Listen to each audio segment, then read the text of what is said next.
नमस्कार विद्यार्थी मित्रांनो, मी तुमचा दोस्त अँड होस्ट जितेंद्र राठोड स्वागत करतो माझ्या यूट्यूब चॅनलवर, ज्याचं नाव आहे जितूस डायरी. आज आपण एक विषयावर चर्चा करणार आहे, चर्चेमध्ये इस्रायल आणि फिलिस्तीन या देशामध्ये चाललेल्या सध्याच्या युद्धाबद्दल आपण थोडक्यात चर्चा करणार आहे. युद्धाबद्दल चर्चा म्हणजे त्याचा इतिहास थोडक्यात आपण समजून घेणार आहोत. इस्रायल आणि फिलिस्तीनचं आहे तरी काय. बघा, या ठिकाणी दोन झेंडे तुम्हाला मी दाखवलेले आहेत. पहिला झेंडा आहे इस्रायलचा आणि दुसरा झेंडा आहे फिलिस्तीनचा. या दोन देशामध्ये सध्या युद्ध चालू आहे. जर तुम्हाला आता प्रश्न पडला असेल हे देश आहेत कुठे आणि आपण कशाबद्दल चर्चा करतो, कारण या देशाच्या युद्धाचा फक्त त्या दोन देशासोबतच नाही तर जगाच्या पाठीवर सर्व देशावर त्याचा परिणाम नक्कीच होणार आहे.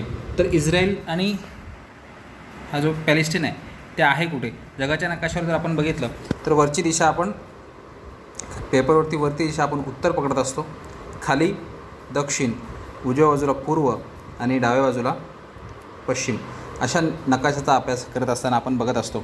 जर आपण बघितलं तर हा इस्रायल देश भारताच्या पश्चिमेला आहे, म्हणजे हा आपला प्यारा भारत याच्या या बाजूला हा देश आहे. तो नेमका कुठे आहे जर आपण झूम करून बघितलं तर या ठिकाणी तुम्हाला नावसुद्धा दिसणार आहे तेवढ्या छोट्या अक्षरामध्ये. हा बघा, इथे तुम्हाला पॅलेस्टाईन दिसेल. दुसरा एक नकाशा तुम्हाला मी नक्कीच दाखवणार आहे. हा या ठिकाणी जॉर्डन, इराक, इजिप्त टर्की तुम्हाला दिसत असेल. ह्या देशांच्या आतमध्ये छोटासा देश आहे, त्या देशाचं नाव आहे इस्रायल. मग इस्रायल आता बघा, तुम्हाला एक दुसरा नकाशा मी या ठिकाणी दाखवतो आहे. डिसॅपेरिंग पॅलेस्टीन, म्हणजे या ठिकाणी अगोदर लोकं होती पॅलेस्टीन, या ठिकाणी ज्यू लोक किंवा यहुदी लोक या ठिकाणी नव्हती. मग इस्रायल आला कुठून?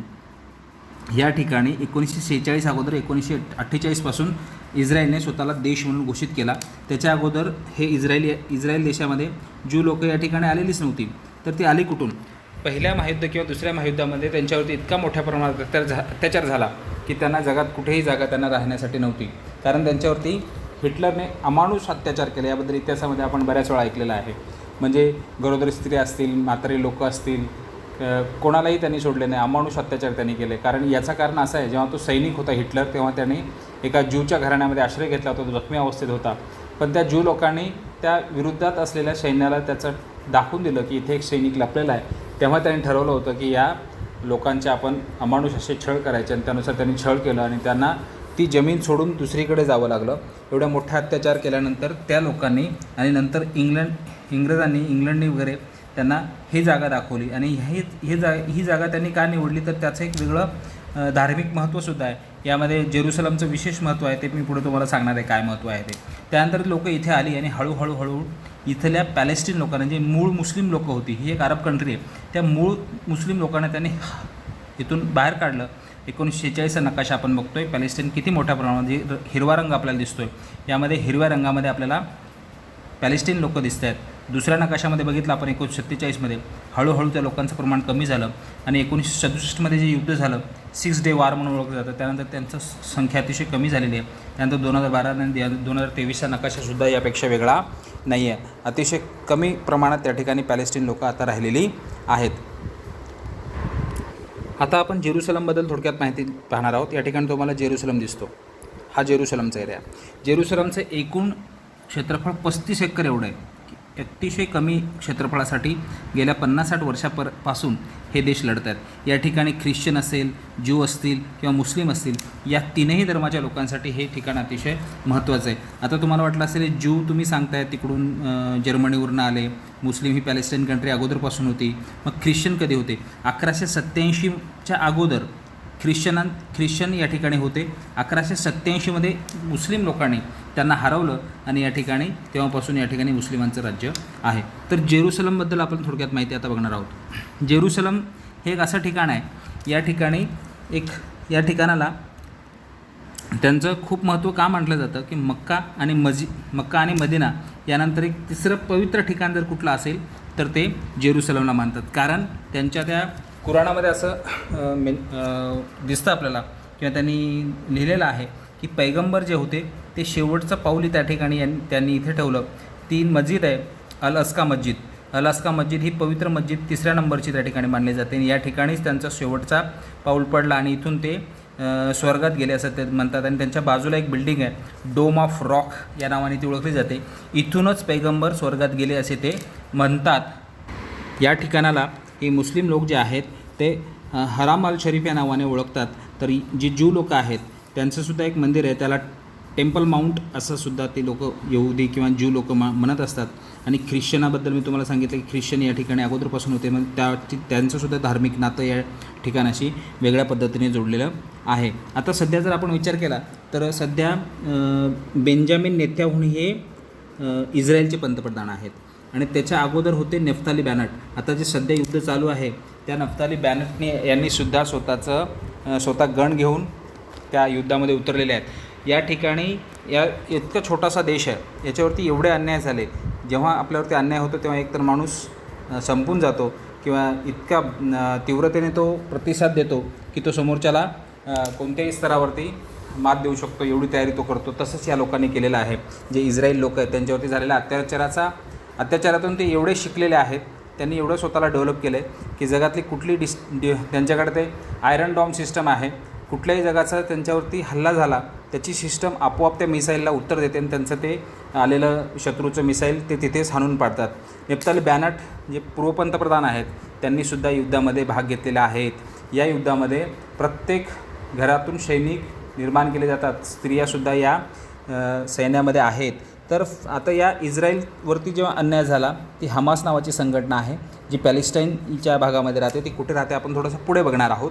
तर या इस्रायलला भारताने सुद्धा सपोर्ट केलेला आहे, कारण भारताची नीती काय आहे, डिप्लोमसी, डायलॉग आणि पीस. म्हणजे जगातल्या कुठल्याही देशात जर आतंकवादी संघटनेवरून आतंकवादी जर कुठल्याही देशावरती हमला करत असतील तर त्याचा मोठ्या प्रमाणात विरोध भारत करत असतो. भारत हा एकटा देश इस्रायलच्या बाजूने नाही, अमेरिका स्वतःसुद्धा इस्रायलच्या बाजूने आहे. इंग्लंड जे ऋषी सुनक आहेत त्यांनीसुद्धा याची निंदा केलेली आहे. त्यानंतर इमॅन्युएल मॅक्रॉन जे कॅनडाचे पंतप्रधान आहेत त्यांनीसुद्धा या घटनेचा विरोध दाखवलेला आहे. जर इस्रायलच्या बाजूने ही सगळे देश आहेत तर फिलिस्तीनच्या बाजूने कोणीच नाही आहे का? नाही. तर ही फिलिस्तीन एक अरब कंट्री आहेत. अरब जी देश आहेत ते बहुतेक देश या ठिकाणी इस्रायलला सपोर्ट करत आहेत. टर्की असेल, सिरिया असेल, जॉर्डन असेल, हे सगळे लोक. रसब अर्दगन असतील, रसब अर्दगन हा एक टर्कीचा पंतप्रधान आहे. त्याची जी सर्वसामान्य जनता आहे तीसुद्धा मैदानात उतरली आहे. ते म्हणतात की आपल्या देशातली सैन्य कुठे पाठवा, इस्रायलवर आक्रमण करण्यासाठी पॅलेस्टीनच्या बाजूने पाठवा, कारण पॅलेस्टीन हा एक मूळ मुस्लिम कंट्री आहे आणि त्याच्यावरती इस्रायलने कब्जा केला आहे, अशी ही सगळी देश म्हणत असतात. बऱ्याच ठिकाणी आपण बघतो की इस्रायलला बरेच देशांनी अजूनही मान्यता दिलेली नाही. आता एक जे अरब कंट्रीज आहेत त्यामध्ये UAEनी मान्यता दिली आहे. त्या अब्राम अकॉर्ड झाला. त्या अब्राम अकॉर्ड कोणी घडून आणला? अब्राम अकॉर्ड हे आपले डोनाल्ड ट्रम्प तात्या जे अमेरिकेचे राष्ट्राध्यक्ष असताना त्यांनी अब्राम अकॉर्ड घडून आणला आणि त्यानंतर UAEनी आत्ताच याला आपल्या इस्रायलला एक देश म्हणून मान्यता दिली. त्यानंतर मोरोक्को, कतार या देशांनीसुद्धा नंतर हळूहळू या देशाला देश म्हणून इस्रायलला मान्यता द्यायला सुरुवात केलेली आहे. तर इस्रायलने स्वतःला 1948 नंतर स्वतःला देश घोषित केलं आणि त्यानंतर जे ही अरब कंट्रीज आहेत त्यामध्ये इजिप्त, सिरिया आणि जॉर्डन या 3 देशांनी, बघा या ठिकाणी तुम्हाला दिसत असतील, हा सिरिया, जॉर्डन, इजिप्त यांनी कोणावरती आक्रमण केलं? इस्रायलवरती आक्रमण केलं. इस्रायलने स्वतःला एवढं डेव्हलप केलं आहे, त्यांनी ह्या देशांना बेहाल करून सोडले. 6 दिवस युद्ध चाललं आणि 6 दिवसाच्या युद्धानंतर इस्रायलने हे युद्ध जिंकलं. फक्त हेच देश सामील होते का? बाकी काही देश, इजिप्त असेल, सिरिया असेल, Jordan, Iraq, Saudi Arabia, Kuwait आणि काही प्रमाणात लेबनॉन आणि पाकिस्तान हे सुद्धा देश या 6 दिवसाच्या युद्धामध्ये सामील झालेले होते. आणि ह्या 6 दिवसाच्या युद्धामध्ये जर आपण बघितलं, या ठिकाणी सुनाई पॅनिन्सुला असेल इजिप्तचा, गोल्डन हाईट्स असेल, गाझापट्टी. सध्या गाझापट्टी हे नाव खूप चर्चेत आहे, तुम्हाला लक्षात ठेवायचं. आता सध्या गाझापट्टी इथे आहे आणि ही वेस्ट बँक आहे. या ठिकाणी या बाजूला एक रिव्हर आहे, जॉर्डन रिव्हर. जॉर्डन रिव्हरच्या वेस्टला हे ठिकाण आहे, म्हणून या ठिकाणाला, हे जे ठिकाण आहे या ठिकाणाला वेस्ट बँक असं ओळखलं जातं. आणि या ठिकाणी पॅलेस्टीन जिथे तुम्हाला दिसतं आहे 2 ठिकाणी पॅलेस्टाईन, यातला हा भाग जो आहे तो वेस्ट बँक आहे आणि हा भाग आहे तो गाझापट्टी. हे 2 नावं आपल्याला लक्षात ठेवायची आहे. यामध्ये काय झालं, हे सगळे सुनाई पॅनिन्सुला असेल, गोल्डन हाईट असेल, गाझापट्टी असेल, west bank including east region, म्हणजे आपण आत्ता नकाशामध्ये जे बघितलं, ईस्ट जेरुसलमसुद्धा यांच्या ताब्यात गेलेलं आहे. या 6 दिवसाच्या युद्धानंतर ह्या सगळ्या बाकीच्या देशांनी, पॅलेस्टाईन तर सोडाच, सिरिया असेल, जॉर्डन असेल, इजिप्त असेल, यांनासुद्धा आपल्या देशातला काही भूभाग इस्रायलला द्यावा लागला.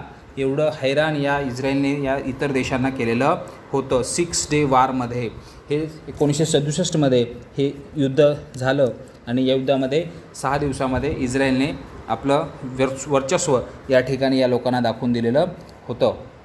6 डे वॉर जेव्हा चालू होतं तेव्हा राष्ट्राध्यक्ष होते अमेरिकेचे निक्सन यांनीसुद्धा यू एस एचे प्रेसिडेंट असताना या इस्रायलला मदत केली आणि त्यावेळी बाकीचे जे अरब कंट्रीज आहेत त्यांनी तेलाचं उत्पादन कमी केलं, त्या क्रूड ऑइलचं उत्पादन कमी केलं, कच्च्या तेलाचं उत्पादन कमी केलं.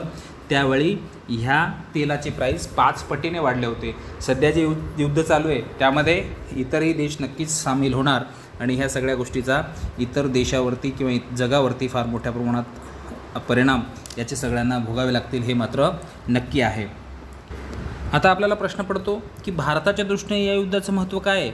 तर भारताच्या दृष्टीने महत्त्वाचं हे आहे की भारताच्या हा जो पार्टनरशिपमध्ये असतो इस्रायल, सेकंड लार्जेस्ट पार्टनर आहे आशियामधील कंट्रीचा. कोणत्याही सेकंड नंबरला हा इस्रायल आहे आणि सध्या I2 आणि U2 हा एक गट तयार झालेला आहे.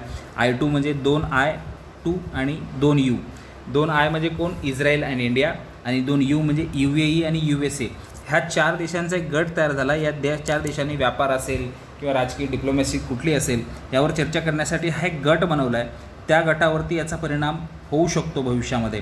पण या युद्धाच्या परिणामास्वरूप भारताला फार मोठ्या प्रमाणात नुकसान होऊ शकतं. G20मध्ये आपण बघितलं जी एक कॉरिडॉर भारताने ठरवला होता, इंडिया IMEC, म्हणजे इंडियापासून मिडल ईस्ट कंट्रीमध्ये जाण्यासाठी. म्हणजे जसा चीन सिल्क रूट तयार करतो त्याच पद्धतीने इस्रायलच्या मदतीने भारताने युरोपाशी संबंध जोडण्यासाठी हा IMEC नावाचा एक नवीन मार्ग तयार करण्याचं ठरवलं होतं. पण आता याचा परिणाम भारताला खूप मोठ्या प्रमाणात होऊ शकतो. त्यामुळे भारताच्या 4 दिवसाच्या युद्धामध्ये 4 लाख करोड रुपयाचं नुकसान झालेलं आहे. कारण फार मोठ्या प्रमाणात शेअर्स अनेक कंपन्या ज्या असतील भारतामधले, TCS असेल, फार्मा कंपनीज असतील किंवा अजून काही वेगवेगळे जे कामं करणारी लोकं आहेत, ह्या सगळ्यांचे परिणाम ह्या भारताला भोगावे लागतील. 18 लाख लोक भारताचे जवळजवळ माझ्या मते 18,000 भारतीय हे इस्रायलमध्ये काम करतात. त्या सगळ्यांचा परिणाम भारतावरती होतो, त्याचा शेअर्सवरती होतो. त्याच्यामुळे भारताला 4 लाख करोड रुपयाचं नुकसान या 2-3 दिवसामध्ये झालेलं आहे. त्यानंतर बघा या युद्धामध्ये पुढे काय होणार आहे. या ठिकाणी तुम्हाला लेबनान नावाचे एक देश दिसतोय. हा जो लेबनान आहे, या लेबनानने सुद्धा आता सक्रिय सहभाग यामध्ये घेतलेला आहे. आता थोडक्यात आता सध्या जी युद्ध चालू आहे त्याच्याबद्दल आपण विचार करूया. या ठिकाणी एक संघटना आहे, ही जी गाझापट्टी तुम्हाला दिसते. आता बघा ही गाझापट्टी आहे, ही गाझा स्ट्रीप म्हणजे गाझापट्टी आणि ही वेस्ट बँक. एवढंच पॅलेस्टाईन राहिलेलं आहे. बाकी पॅलेस्टाईनचं या ठिकाणी कोणतंही भाग नाही आहे. याचा अर्थ असा झाला की पॅलेस्टाईन या ठिकाणी पूर्णपणे संपवलेलं आहे. कुणी? ह्या इस्रायलवाल्याने, म्हणजे ज्यू लोकांनी. मग या ठिकाणी गाझापट्टीवरती थोडीशीच लोकं आहेत. सुरुवातीला काय झालं, इस्रायलनेच या गाझापट्टीमध्ये राहणाऱ्या काही युवकांना आपल्या स्वतःच्या देशात असलेल्या जे पॅलेस्टीन नेते आहेत त्यांच्याविरुद्ध भडकवायला सुरुवात केली. याची सुरुवात जवळजवळ 1987 पासून मानली जाते. म्हणजे हमास ही संघटना आहे जी अस्तित्वात आली 1987 पासून अस्तित्वात आली. आणि जसं अमेरिकेने काय केलं, जेव्हा शीतयुद्ध चालू होतं 1980-90च्या दरम्यानच्या काळामध्ये, अफगाणिस्तानमधील लोकांना सांगितलं की तुमच्यावरती रशिया काय करतो आहे, अन्याय करतो आहे. आणि तिथं तालिबान असेल, अल-कायदा असेल, अशी लोकं त्यांनी निर्माण केली. आणि नंतर स्वतः 20 वर्ष अमेरिकेचे सैन्य या या अफगाणिस्तानमध्ये होते. पण त्यातल्या आतंकवादी संघटना त्या संपू शकल्या नाहीत. कारण जे निर्माण केलं त्याचा परिणाम त्यांना स्वतःला भोगावा लागला. त्यांनी असे टनल्स वगैरे निर्माण केलेले आहेत की ज्यामध्ये अफगाणी जे तालिबानी आहेत ते लपून बसले आणि त्यांना शेवटपर्यंत 20 वर्षातही त्यांना काहीही करता आलेलं नाही अमेरिकेने. तसंच इस्रायलने हमास नावाची जी लोकं म्हणजे हमास ही संघटना आहे, त्यात जी काम करणारी लोकं आहेत ती तयार कोणी केली? इस्रायलनेच तयार केली. आणि त्याचा परिणाम आता त्यांनाच भोगावा लागतो आहे. कारण हीच लोकं आता इस्रायलवरती अटॅक करत आहेत. मग काय होतं, जवळजवळ 7 शहरांमध्ये 5,000 ते 7,000 मिसाईल्स या लोकांनी टाकलेल्या आहेत. किती? 5,000 ते 7,000 मिसाईल. मग आता आपण बघतोय की इस्रायल, तुम्ही थोड्या वेळापूर्वी सांगितलात की त्यांनी आयरॉन ड्रोम नावाची एक सिस्टम विकसित केलेली आहे, ज्यामुळे परकीय शत्रूंनी केलेल्या मिसाईल्सला निकामी करतात आणि स्वतःचं संरक्षण करतात. हे खरं आहे. पण ह्यांनी ही हमास नावाची जी संघटना आहे त्यांनी इतका अभ्यास केलेला आहे, त्या आयरन डॉम सिस्टमचासुद्धा, ड्रोन सिस्टमचासुद्धा त्यांनी अभ्यास केला आणि त्यांनी 2021मध्ये काय केलं, ह्या हमास संघटनेने एका पाठोपाठ 150 मिसाईल यांच्यावरती डागले. कोणावरती? इस्रायलवरती. त्यावेळी त्यांनी असं बघितलं की 150 पैकी 100 मिसाईल त्या आयरन डॉम सिस्टमने हाणून पाडले. जवळजवळ 90% ॲक्युरेसी त्यांनी ठेवली, पण 10% मात्र ते चुकले. म्हणजे जवळजवळ 15 मिसाईल्स ह्या इस्रायलवरती पडले. कुठून ते अटॅक करायचे? या गाझापट्टीवरून.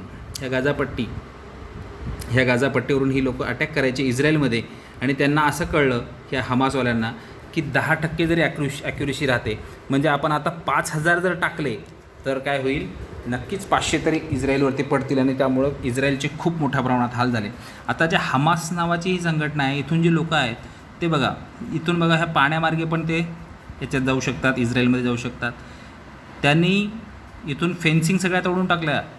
त्यांचे ते बुलडोजर वगैरे लावून सगळ्या जे तारा वगैरे बांधलेले आहेत सीमेवरती ते सगळे तोडले.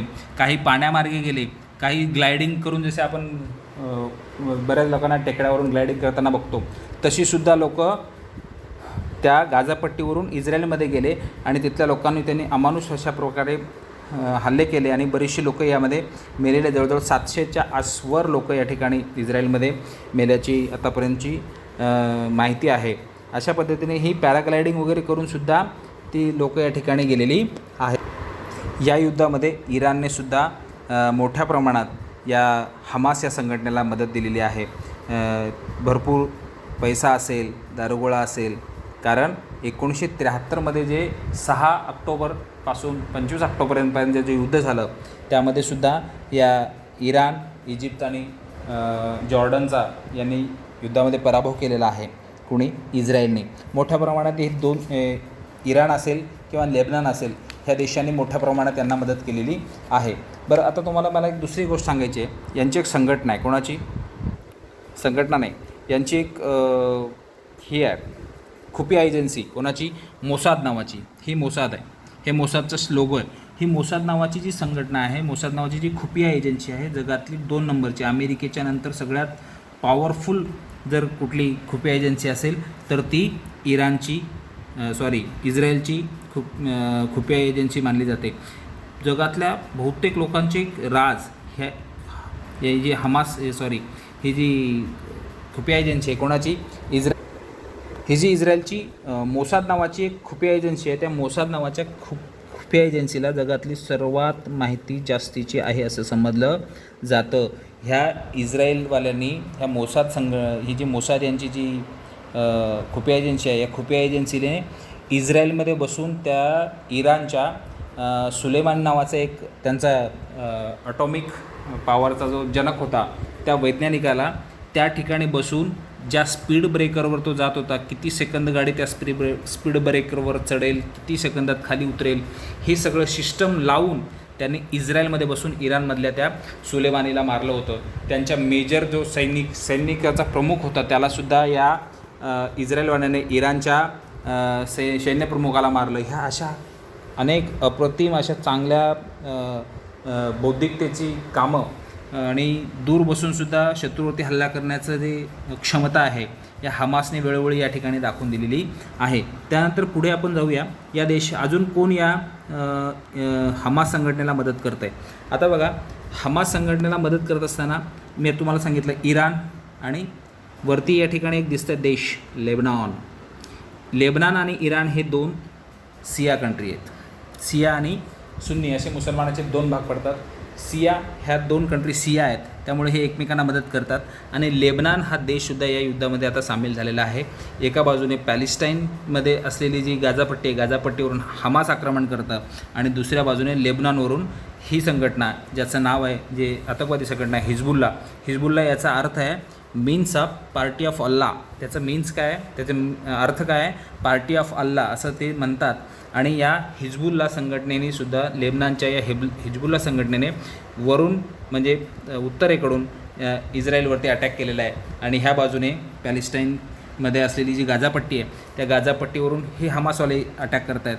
आणि हमासवाले यांनी एवढ्या मोठ्या सुरुंग म्हणजे जमिनीमध्ये टनल्स बनवलेले आहेत की वरून एखादा बॉम्ब जरी पडला तर टनल्स ते फोडू शकत नाहीत. आणि हे लोकांनी काय केलं आहे, ह्या इस्रायलमधलीच लोकं त्यांनी तिथे नेऊन लपवलेली आहेत. जरी आता इस्रायलवाल्यांनी त्या टनलवरती अटॅक केला तरी कोणाची लोकं मरणार आहेत, इस्रायलचीच लोकं या ठिकाणी मरणार आहेत. त्यामुळं इस्रायलचा किती जरी पॉवरफुल असेल तरी पण ही बाकीचे देश ह्या पॅलेस्टीनमधल्या लोकांना मोठ्या प्रमाणात मदत करत आहेत. आणि जी हिजबुल्ला संघटना आहे, लेबनॉनमधली हिजबुल्ला संघटना तिथल्या सरकारपेक्षा आणि तिथल्या सैन्यापेक्षासुद्धा पॉवरफुल मानली जाते. इराणने पॅलेस्टाईनला आपला सपोर्ट दाखवण्यासाठी पॅलेस्टाईनला आपला सपोर्ट दाखवण्यासाठी इराणमध्ये आझादी टावर नावाचं एक मोठी बिल्डिंग आहे, त्याच्यावरती पॅलेस्टाईनचा झेंडा लावला. तर अमेरिकेने न्यूयॉर्क टावरवरती इस्रायलचा झेंडा लावलेला आहे. त्यामुळं हा युद्ध फक्त 2 देशापुरता मर्यादित नसून आता हा मोठ्या प्रमाणात सर्व जगाला या युद्धामध्ये सामील व्हावं लागते काय अशी भीती वाटते. नक्कीच तुम्हाला लेक्चर आवडला असेल, माहिती बरी वाटली असेल तर माझ्या चॅनलला सबस्क्राईब आणि लाईक करायला विसरू नका. थँक्यू.